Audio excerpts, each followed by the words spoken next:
നിങ്ങൾ കുഞ്ഞിന് പാസിഫയർ കൊടുക്കുന്നുണ്ടോ അല്ലെങ്കിൽ കൊടുക്കാൻ ആലോചിക്കുന്നുണ്ടോ?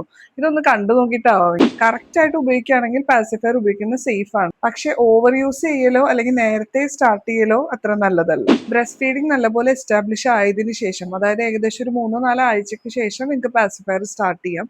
ഒരുപാട് നേരത്തെ സ്റ്റാർട്ട് ചെയ്താൽ ബ്രസ്റ്റ് ഫീഡിങ്ങിന്റെ ലാച്ചിനെ അത് എഫക്ട് ചെയ്യാനും ബ്രസ്റ്റ് ഫീഡിംഗ് മൊത്തത്തിൽ ഡിസ്റ്റർബ് ചെയ്യാനും സാധ്യതയുണ്ട്. കുഞ്ഞ് നല്ലപോലെ പാല് കുടിച്ച് വയറ് നിറഞ്ഞു കിടക്കാണ്, കുഞ്ഞിന് വേറെ അസ്വസ്ഥതകളൊന്നും ഇല്ലെങ്കിൽ കുഞ്ഞിനെ നല്ല രീതിയിൽ സൂത്ത് ചെയ്യാൻ ഹെൽപ്പ് ചെയ്യും pacifier. Sudden infant death syndrome SIDS prevent ചെയ്യാനും പാസിഫയർ ഹെൽപ്പ് ചെയ്യും എന്ന് പറയപ്പെടുന്നുണ്ട്. കുഞ്ഞിനെ കാം ഡൗൺ ചെയ്യാനായിട്ട് പറ്റിയൊരു ടൂള് തന്നെയാണ് പാസിഫയർ. പക്ഷെ ഓവർ യൂസ് ചെയ്താൽ പ്രശ്നം എന്താ വെച്ചാൽ കുഞ്ഞ് ചില സമയത്ത് ഇത് ചപ്പിക്കൊണ്ട് വിശന്നാലും കിടന്ന് ഉറങ്ങിക്കൊണ്ടിരിക്കും. അപ്പൊ ഫീഡിങ് അവിടെ ഡിസ്റ്റർബ് ആവും. ബ്രസ്റ്റ് മിൽക്ക് താനെ കുറയുകയും ചെയ്യും, കുഞ്ഞ് മര്യാദ പാല് കുടിക്കാനുള്ള വെയിറ്റ് ലോസ് ഇഷ്യൂസ് ഉണ്ടാവുകയും ചെയ്യും. അതുപോലെ പാസിഫയർ ഡിപ്പെൻഡന്റ് ആയി പോവാന്നുള്ളതും ഒരു റിസ്ക് ആണ്. ടീത്തിന്റെ അലൈൻമെന്റ് എല്ലാം പ്രോബ്ലംസ് ഒക്കെ വരുന്ന ഒരു 2 to 3 years ആ ഒരു സമയത്ത് വരുമ്പോൾ, തീരെ ചെറിയ പ്രായത്തിൽ പാസിഫയർ ഉപയോഗിക്കുന്നുണ്ട് അങ്ങനെ ഒരു റിസ്ക് നിൽക്കുന്നില്ല.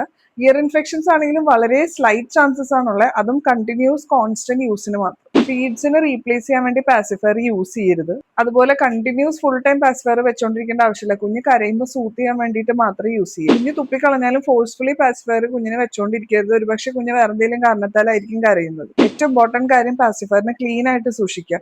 നല്ലപോലെ വാഷ് ചെയ്ത് സ്റ്റെറിലൈസ് ചെയ്തിട്ട് വേണം കുഞ്ഞിന് കൊടുക്കാൻ. കുഞ്ഞിന് വെയിറ്റ് ഗെയിൻ ഇഷ്യൂസ് ഉണ്ടെങ്കിലോ, കുഞ്ഞിന്റെ ബ്രസ്റ്റ് ഫീഡിംഗ് ശരിയായിട്ടില്ല, ലാച്ച് ശരിയായിട്ടില്ല എന്നുള്ള പ്രശ്നങ്ങൾ ഉണ്ടെങ്കിലോ, നിപ്പിൾ കൺഫ്യൂഷൻ പോലത്തെ പ്രശ്നങ്ങൾ ഉണ്ടെങ്കിലോ പാസിഫയർ ഒഴിവാക്കുന്നതായിരിക്കും നല്ലത്. വളരെ യൂസ്ഫുൾ ആയിട്ടുള്ള ഒരു ടൂള് തന്നെയാണ്, പക്ഷെ അതിന്റെ കറക്റ്റ് ആയിട്ടുള്ള യൂസേജിലാണ് കാര്യം.